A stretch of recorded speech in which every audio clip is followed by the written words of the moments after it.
साथियों, नमस्कार। आज हम भारतीय कला एवं संस्कृति के एक नए टॉपिक के साथ उपस्थित हैं और टॉपिक है हड़प्पा सभ्यता की स्थापत्य कला।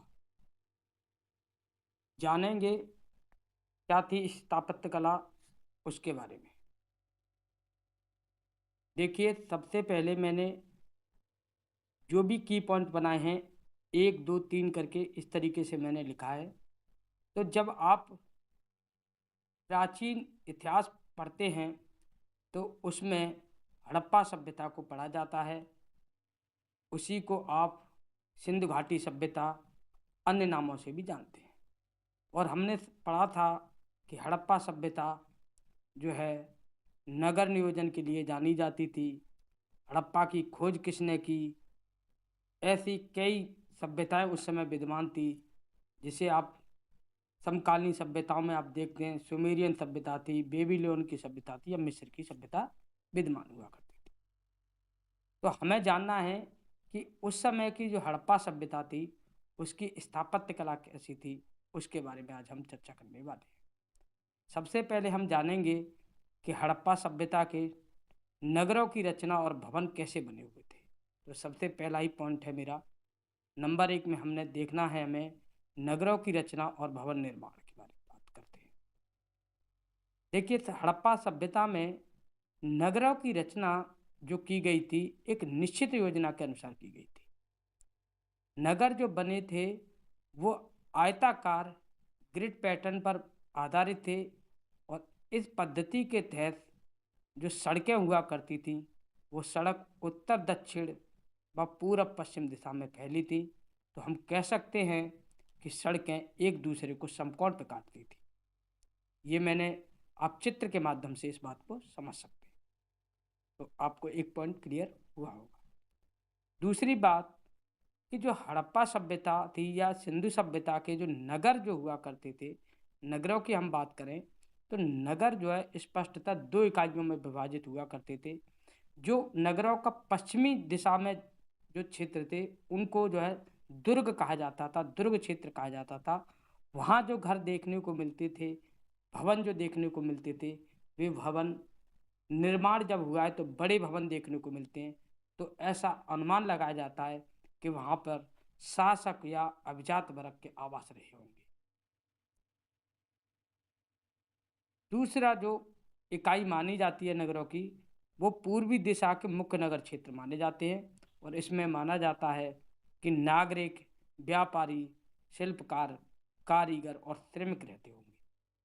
तो आप दूसरी उसमें इस बात को भी स्पष्ट कर सकते हैं। हमने जाना नगर निगम, नगर नियोजन कैसा है और नगर के बनने की भवन निर्माण की क्या क्या प्रक्रिया थी। अब हम बात करते हैं जल निकास प्रणाली की। देखिए, सिंधु सभ्यता में जल निकास प्रणाली जो थी वो अद्वितीय प्रणाली थी। उस समय की समकालीन सभ्यताएं कितनी उन्नत नहीं दिखती हैं जितनी की यह उन्नत थी जल निकास प्रणाली हमारी। बताया जाता है कि सड़कों के साथ साथ नालियों का जाल बिछा हुआ था तथा नालियां जो बनी हुई थी सड़कों के साथ वो पक्की ईंटों की बनी होती थी। मुख्य मार्ग जो जाता है नालियों के, जो सड़कों का मुख्य मार्ग के किनारे बड़ी नालियां देखने को मिलती थी तथा उस मुख्य मार्ग के से क्या होता था, जो मुख्य नाली है उससे छोटी छोटी बड़ी नालियों में छोटी छोटी नालियां आकर मिलती थी। ये भी आज भी आप देखते हैं, जो हमारे शहर हैं उनके आसपास बड़े नाले बने होते हैं और उनमें छोटी छोटी नालियां एक दूसरे को समाहित होते दिखाई देती है। तो ये जल निकास प्रणाली उस समय की सिंधु घाटी सभ्यता की अद्भुत देखने को मिलती है। दूसरा पॉइंट इसमें सबसे महत्वपूर्ण ये हो जाता है कि उस समय जल निकास प्रणाली इतनी उत्तम थी, क्योंकि आज भी हम जब स्मार्ट नगर का निर्माण करते हैं तो स्वच्छता पर ध्यान देते हैं। इसी प्रकार उस समय भी स्वच्छता पर विशेष ध्यान रखा गया था। बताया जाता है कि नालियाँ ढकी हुआ करती थी और जगह जगह पर मलकुंड बने हुए थे, सिटपट बने हुए थे, जो कि आपको देखने को मिलते हैं। बीच में एक होल टाइप का होता था, जिससे क्या होता था कि जो भी कचरा बह के आएगा वो उस गड्ढे में समाहित हो जाता था और पानी छन के वापस आगे की तरफ चला जाता था, जो आज भी पैटर्न देखने को मिलता है। इस तरीके से सिंधु घाटी सभ्यता में भी देखने को मिलता था। आप चित्र के माध्यम से समझ सकते हैं। तीसरी सभ्यता आप देख सकते हैं, अनाज भंडारण, जिसे आप अन्नागार कहते थे, वो कैसा था।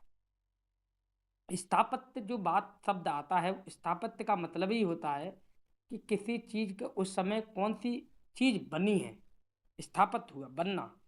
किसी चीज की कला का निर्माण जब होता है, तो इसमें आप बात करेंगे अन्नागार की। ये आकार में काफी बड़े देखने को मिलते थे और इनमें पर्याप्त हवा की व्यवस्था देखने को मिलती थी। इस अन्नागार को नदियों, इसका द्वार जो हुआ करता था वो नदियों की तरफ खुलते थे, नदियों की तरफ थे, ऐसा माना जाता है। और ये अन्नागार जो थे सार्वजनिक प्रयोजन के लिए बनाए गए थे, जो आज भी आपके देखते हैं मंडियां जो होती हैं वो इसी तरीके से उस समय अन्नागार भी बनाए गए थे। चौथा पॉइंट में आप देखेंगे सभागार। सभागार आज भी देखने को मिलते हैं जगह जगह पे।